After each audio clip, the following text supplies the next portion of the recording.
Es domāju, ka es personīgi izvēlētos noteikti Ļuba 3 uz 3000 kvadrātmetriem. Kāpēc? Tāpēc, ka viņam cena ir tikai 2700, nevis 3300 kā daudziem citiem. Ja? Otrakārt, daudzi citi spēja uzrāpties tikai 50 grādu tādā slīpumā, ja? Te procentu, 50%, bet Ļuba var uzrāpties 80, Ļubai ir 4x4. Pilnpiedziņa? Jā, tātad tam nav.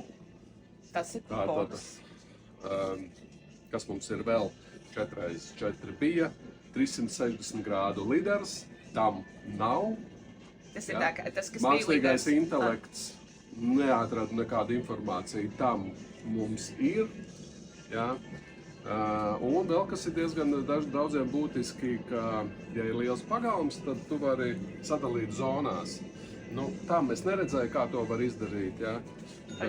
Mūsējiem var izdalīt pat 30 darbības zonas. Tas ir tā kā tu vari iezīmēt Nu, vietas, ir kaut kur tev vietas, krūmi. kur sliktāk aug, kur labāk aug un tam līdzīgi tā zāle. Ja? Tu jau zini, kur zāle aug? Zaļāk. Pie mums. Pie mums.